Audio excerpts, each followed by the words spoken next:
One of the really nice things about working with Illustrator is that it is possible to modify the appearance of graphs and charts without having to ungroup them or breaking them apart. Now, we've already seen that you have the ability to change colors of bars and lines, for example, but Illustrator also has a feature called a graph design that allows you to take a certain part of a graph and replace it with a graphic that's far more complex than what Illustrator uses by default. So for example, if I take a look at these two charts right here in this file called Design01, I have a simple line chart, and each of the data points are represented by these little rectangles here. And I also have a bar chart or a column chart here. And again, simple basic rectangles represent the amount of data here. Now what I can do is define something as a graph design. In doing so, I will have later the ability to replace these basic objects like squares and rectangles with the ones that I define as a design. Now in this case here, say this chart was something about solar energy, and this was something about electricity. I can replace these plain little simple boxes with, for example, the image of a sun. Or I could take these simple columns here and replace them with something that looks like a battery. We'll also have several options that we can explore within each of these settings. So the first thing we need to do is to actually define a graph design. So first, let's talk about working with a line chart. Now, yes, we know that by default, Illustrator uses these little squares to represent the data points on that graph. The official name for these little boxes is something called a marker.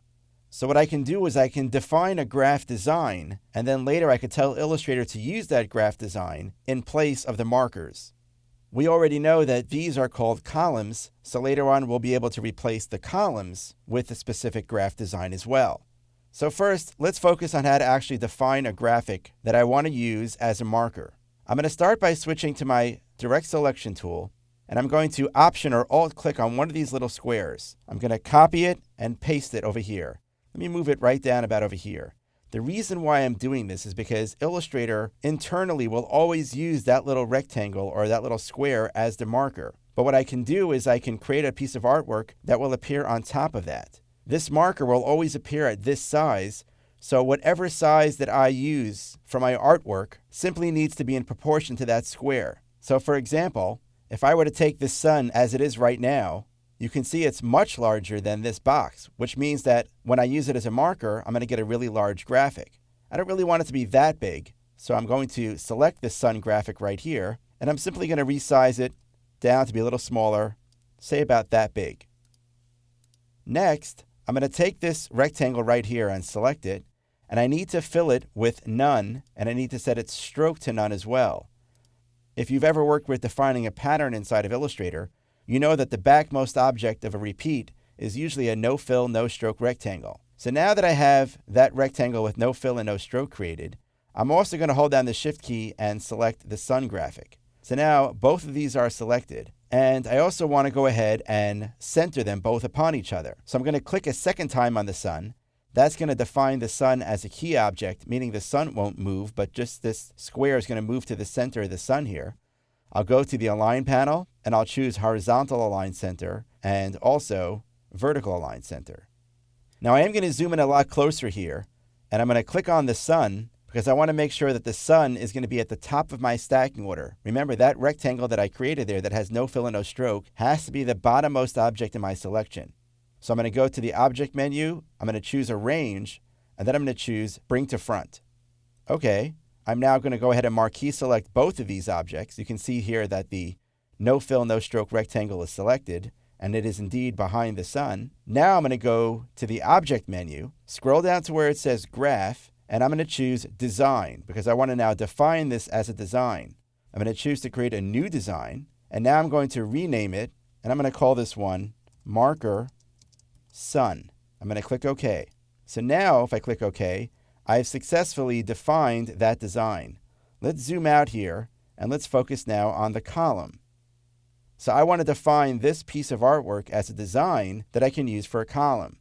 Now, before I do that, I just want to point out that there are several ways to make a column work. In a chart, let's say I want to replace these graphics here, these regular plain boxes or rectangles with the battery. Well, how's that going to happen? I can set it so that the battery simply repeats itself multiple times. So for example, I'm just going to take this and just create a copy of it. And I may have multiple batteries stacked on top of each other to indicate how high each of these columns are. But I'm going to press undo here for a second, Command Z or Control Z, because there also is a way for you to create something called a sliding graph design. Basically, I can indicate to Illustrator where I want this piece of graphic to actually stretch. And that way, it will stretch without kind of adjusting or changing the proportions of this piece of artwork. Because I don't want to actually take this piece of artwork and simply stretch it so that everything looks distorted. That would be bad. But I could determine a certain area where Illustrator should basically expand or kind of stretch the design. So the way that I do that is I actually create a line which I turn into a guide. So I'm going to take my regular line tool here, and I'm going to start, let's say, right about over here, click and drag with the Shift key to right about over here. So I've created a line, and it's right here kind of towards the bottom part of the graphic. And I'm going to press Command 5 or Control 5, which is the keyboard shortcut to turn artwork into a guide. If I deselect it right now, you'll see that I've now created that guide. Now, you also have to make sure when we're about to define this as a design that I need to make sure that my guides are not locked. I can do that by just right-clicking on a blank area and making sure that Lock Guides is not checked. Alternatively, you can go to the View menu, go down to where it says Guides, and again, make sure that Lock Guides is not checked.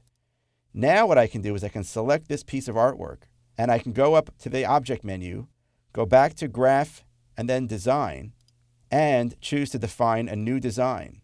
I'm going to rename it, and I'll call this one Column Battery.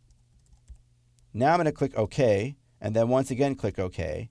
And I've been able to successfully now define two graph designs inside this document. One for the sun, which I'm going to use as a marker, one for the battery, which I'm going to use as a column design. I'm going to go ahead now and save this document. I'm going to choose File, Save As, and I'll call this one Design 02. Click Save, and then click OK. And in the next movie, we're actually going to apply these designs to the graphs that appear in this document.